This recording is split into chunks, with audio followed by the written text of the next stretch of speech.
Everyone, welcome back to my channel ছোটদের পাঠশালা। কেমন আছো তোমরা সবাই? আশা করছি তোমরা সবাই অনেক ভালো আছো। আজকের ক্লাসে আমরা কি শিখবো বলো তো? আজকের ক্লাসটি কিন্তু খুবই গুরুত্বপূর্ণ, কেননা বাংলা খুব ভালোভাবে শিখতে হলে, বাংলায় দক্ষ হতে গেলে বাংলা বানান জানাটা খুবই জরুরি। কেননা উচ্চারণের সময় যখন আমরা উচ্চারণ করব, তার পাশাপাশি যখন লিখবো, উচ্চারণ এবং বাংলা বানান লেখা দুটি খুব দরকার। তাই আমরা যেমন সহজ শব্দ শিখবো, তেমন জটিল শব্দও শিখবো। তাই আজকের ক্লাসে আমাদের আলোচনার বিষয় এ দিয়ে জটিল শব্দ গঠন। শুধু জটিল শব্দ পড়বো না, জটিল শব্দ কিভাবে, জটিল শব্দ কেন বলা হলো এবং সেই শব্দের অর্থগুলি কি সেগুলোও জানবো। জটিল শব্দ একটু কঠিন বলে মনে হলো, আজ আমরা এই ক্লাসে এমন ভাবে শব্দগুলোকে ভেঙে পড়বো এবং তার অর্থগুলো জানবো, যার ফলে জটিল শব্দ আমাদের একদমই কঠিন বলে মনে হবে না। তাহলে এসো ভিডিওটি শুরু করি এবং ভিডিওটি তোমরা প্রত্যেকে মনোযোগ দিয়ে দেখো। দেখো, আজকের ক্লাসে আমরা প্রথমেই যে শব্দ পড়বো সেটি হলো এত দ্বারা। উচ্চারণটি তোমরা আমার সাথে সাথে আরো একবার বলো। দেখো, এত দ্বারা বানানটি কি? এ ত দয় বয় আকার, বয় শূন্য রয় আকার, এত দ্বারা। এই এত দ্বারা শব্দটি কেন জটিল শব্দ হলো? এবার দেখো, যখন আমরা ভেঙে লিখবো তখন বুঝতে পারবো। দেখো, প্রথমে যে বর্ণটি রয়েছে সেটি হলো এ। এ একটি স্বরবর্ণ, মাত্রাহীন একটি স্বরবর্ণ। এ এর মাথায় কোনো মাত্রা দেওয়া নেই। তারপরে দেখো ত, এর পাশে যে বর্ণটি লেখা হয়েছে ত, এর পূর্ণমাত্রা। ত একটি ব্যঞ্জন বর্ণ। এবার দেখো, এখানে লেখা আছে দ, তার সঙ্গে ব, ব ফলা, তাই তো? বাংলা ব্যঞ্জন বর্ণের ব ফলা একটি ফলা, ব ব্যঞ্জন বর্ণের একটি ফলা রূপ রয়েছে, সেটি কিন্তু এখানে দয়ের নিচে লেখা হয়েছে। দেখো, দয়ের সঙ্গে ব ফলা লেখার কারণে দয় বয় যুক্ত বর্ণ। বোঝা গেল? দয় বয় যুক্ত বর্ণ হওয়ার কারণে এত দ্বারা শব্দটিকে জটিল শব্দ বলা হচ্ছে। এত দয় বয়ের সঙ্গে কিন্তু আবার একটি স্বরচিহ্ন আসছে, আকার। যদি এখানে ব ফলা না থাকতো তাহলে দয় আকারে দা হতো, উচ্চারণটা খুব সিম্পলি হতো, সহজভাবে হতো। যেহেতু এখানে দয়ের নিচে ব ফলা লেখা আছে, উচ্চারণের সময় কিন্তু একটু আলাদা হবে। অর্থাৎ যখন আমরা দয় বয় আকার বলবো দা, তখন এমন ভাবে উচ্চারণ করব যেন একটু স্ট্রংলি উচ্চারণ হয়, একটু শক্তভাবে উচ্চারণটা হয়। আর একবার আমার সঙ্গে বলো, দয় বয় আকারে দা।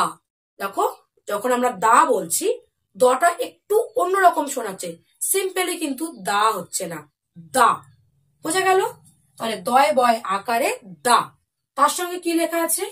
বয় শূন্য রয় আকারে রা। তাহলে সম্পূর্ণ শব্দটি কি হলো?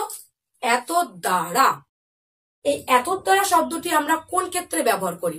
তোমরা অনেক সময় বিদ্যালয়ে বা কলেজে দেখবে নোটিশ দেওয়া হয়, এত দ্বারা সকল শিক্ষার্থীকে জানানো যাইতেছে যে, সেক্ষেত্রে কিন্তু এই এত দ্বারা শব্দটি ব্যবহার করা হয়। অর্থাৎ এই কারণে বা এই জন্য, এই ক্ষেত্রে এত দ্বারা শব্দটি ব্যবহার করা হয়। বোঝা গেল? দেখো, আরো একবার শব্দটা পড়ে না। এ ত দয়ে বয়ে আকার, বয়ে শূন্য রয় আকার, এত দ্বারা। বোঝা গেল? দেখো, পরের শব্দ এত দতিত। উচ্চারণটি ভালোভাবে শোনো। এত দতিত বানানটি দেখো, এখানে কিন্তু যুক্ত বর্ণ আছে। দেখো, প্রথমে একইভাবে এ, তার পাশে ত, এবার তার সঙ্গে দ, তার নিচে ব ফলা, তার সঙ্গে অন্তর জ ফলা। এখানে তিনটি বর্ণ একত্রে লেখা হয়েছে, দুটি ফলারূপ হিসেবে রয়েছে এবং দ বর্ণ হিসেবে রয়েছে। ব ফলা, তার সঙ্গে রয়েছে জ ফলা, অর্থাৎ অন্তর জয়ের রূপ, তাই তো? জ ফলা রূপ। দেখো, দয় বয় জ ফলা দ, উচ্চারণটি কি? দ, দয় বয় জ ফলা দ। তারপরে কি আছে? তয় হস্যি ত, এত দতিত। এখানে দেখো, দয়ে বয়ে জ ফলা তিনটি বর্ণ, দ একটি ব্যঞ্জন বর্ণ, ব একটি ব্যঞ্জন বর্ণ, অন্তর জ একটি ব্যঞ্জন বর্ণ। এখানে দ প্রধান বর্ণ, ব ফলারূপ এবং জ ফলাও ফলারূপ। তিনটি বর্ণকে একত্রে লিখে এখানে যুক্ত বর্ণ হয়েছে। উচ্চারণটি কি হলো? এত দতিত। এই এত দতিত শব্দ হচ্ছে ইহা ব্যতীত। বোঝা গেল? দেখো পরের শব্দ 61। 61 দেখো এ একইভাবে, তারপরে ক এবং তার সঙ্গে মধ্যাহ্ন স, টয়ে টয়ে হস্যি। টয়ে টয়ে হস্যি। দেখো ট এবং ট দুটি সমব্যঞ্জন, আমরা কিন্তু এভাবে লিখবো না, এভাবে কিন্তু টয় টয় হবে না, এভাবে টয় টয় লেখা হবে না। টয় টয় একটি রূপ আছে, দেখো এখানে আমি লিখেছি। যখন আমরা টয় টয় লিখবো এখান থেকে একটু এমন ভাবে তুলে দেব। বোঝা গেল? টয় টয় হচ্ছে, এটি কিন্তু টয় টয়। তাহলে 61 বানানটি কি হলো? এ ক মধ্যাহ্ন স টয়ে টয়ে হস্যি। 61। এই 61 হলো একটি সংখ্যা। তোমরা শতকিয়ায় পড়ে থাকবে 6 10 1 61।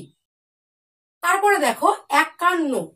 51 বানানটি দেখো এ কয়ে আকার দন্তান্নয় নয়। 51 ওপরেও দন্তান্ন নিচেও দন্তান্ন, দুটি দন্তান্ন একত্রে লিখে যুক্ত বর্ণ হয়েছে, অর্থাৎ দন্তান্ন দন্তান্ন সমব্যঞ্জন। 51 বানানটি কি? এ কয় আকার দন্তান্নয় নয়। 51 কিন্তু একটি সংখ্যা। 5 10 1 51। 51 সংখ্যাতেও হয়, 51 বানানেও হয়। এ দিয়ে এবার আমরা যে জটিল শব্দটি পড়ব সেটি হলো 51বর্তী। বানানটি কি? এ কয় আকার দন্তান্নয় নয়। 51 ব তয়রে দীর্ঘী বর্তী। দেখো এ তার সঙ্গে কয় আকারে কা, তার সঙ্গে দন্তান্নয় নয় সমব্যঞ্জন। 51 দেখো এখানে দন্তান্নয় নয় একটি যুক্ত বর্ণ। তারপরে ব তার সঙ্গে তয়ে রে দীর্ঘী। দেখো এখানে ত একটি ব্যঞ্জন বর্ণ, তার সঙ্গে ওপরে রেপ ফলা, রয়ের দুটি ফলা, র ফলা এবং রেপ ফলা।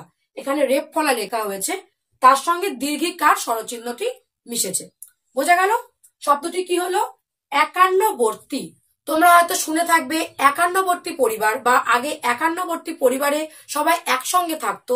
51বর্তী পরিবার অর্থাৎ বাবা মা ঠাকুরদা ঠাকুমা কাকা কাকিমা সবাই একসঙ্গে থাকাকেই 51বর্তী পরিবার বলা হয়। তাহলে 51বর্তী বানানটি কি আরো একবার শুনে নাও। বারবার শুনলে বারবার পড়লে পড়াগুলো খুব ভালোভাবে তোমরা বুঝতে পারবে। দেখো এ কয়ে আকার দন্তান্নয় নয়। 51 ব তয়রে দীর্ঘী। 51বর্তী। 51বর্তী। দেখো পরের শব্দ একাত্মতা। দেখো এ তার সঙ্গে কয়ে আকার তয়ে ম ফলা। বোঝা গেল? তার সঙ্গে তয় আকারে তা। একাত্মতা তয়ের সঙ্গে ম ফলা, অর্থাৎ এই একাত্মতা শব্দের অর্থ হলো একসাথে, সবাই একসাথে। আমরা একসঙ্গে বিদ্যালয়ে যাই, বা আমরা একসাথে পড়াশোনা করি, বা আমরা একসাথে পিকনিক করি, সেটাই কিন্তু একসাথে। 51বর্তী এবং একাত্মতা শব্দটা কিন্তু আলাদা। এটা হলো পরিবারে সবাই একসঙ্গে থাকা, আর এটা হলো সবাই একসাথে কোনো কাজ করা। বোঝা গেল? শব্দটা কিন্তু বানানে আলাদা, উচ্চারণে আলাদা, অর্থেও আলাদা। এটাই কিন্তু বাংলা ভাষার সৌন্দর্য এবং বাংলা ভাষার মূল বিষয়।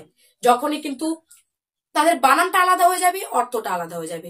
আবার অনেক সময় বানান এক থাকবে, বাক্যভেদে আলাদা হয়ে যাবে তাদের অর্থ। এটাই বাংলা ভাষার সৌন্দর্য। তারপরে দেখো একান্ত। একান্ত বানানটি এ কয় আকার দন্তান্নয় তয়। একান্ত। আমরা বলি না কি, মায়েরা বলে না এত দুষ্টুমি করো না, আমাকে একটু একা থাকতে দাও, আমি একটু একান্ত থাকতে চাই। এই একান্ত শব্দের অর্থ হলো একা একা থাকা। বোঝা গেল? দেখো একান্তর পরের শব্দ একনিষ্ঠ। একনিষ্ঠ বানানটি কি? এ ক তার সঙ্গে দন্তান্নয় হস্যি মধ্যাহ্নস্বয় ঠয়।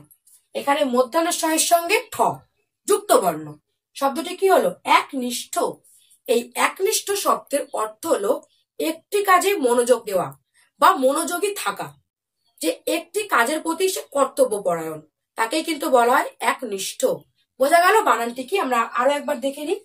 এ ক দন্তান্ন হস্যি মধ্যাহ্নস্বয় ঠয়, একনিষ্ঠ। বোঝা গেল? আশা করছি আজকের ক্লাসের এ দিয়ে জটিল শব্দগুলো তোমরা খুব ভালোভাবে বুঝতে পেরেছো এবং তার অর্থগুলি কি সেগুলো জানতে পেরেছো। ভিডিওটি ভালো লাগলে অবশ্যই একটা লাইক দিও, তাহলে বুঝতে পারবো তোমাদের ভিডিওগুলি খুব ভালো লাগছে। এরকম আরো ভিডিও কিন্তু আমি বানাতে উৎসাহ পাবো। এছাড়া ক্লাসের কোনো জায়গায় কোনো শব্দে তোমাদের যদি কোনো ডাউট থাকে তাহলে সেটা আমাকে অবশ্যই কমেন্ট করে জানিও। তাছাড়া তোমরা যারা চ্যানেলে নতুন ভিউয়ার্স আছো, এখনো চ্যানেলটি সাবস্ক্রাইব করোনি, তারা অবশ্যই চ্যানেলটি সাবস্ক্রাইব করো এবং পাশে থাকা বেল আইকনটি প্রেস করে নাও, কেননা এরকম ভিডিও প্রতিদিনই আসবে। আর তার জন্য বেল আইকনটি কিন্তু ক্লিক করে রাখা অবশ্যই জরুরি, কেননা যখনই ভিডিও আপলোড করা হবে তার নোটিফিকেশন তোমরা পেয়ে যাবে। তাহলে ভিডিওটি এখানেই শেষ করছি। দেখা হচ্ছে অন্য কোনো ভিডিওতে নতুন কিছু বিষয় নিয়ে। ততক্ষণ ভালো থেকো, সুস্থ থেকো, ছোটদের পাঠশালা চ্যানেলের সঙ্গে যুক্ত থাকো।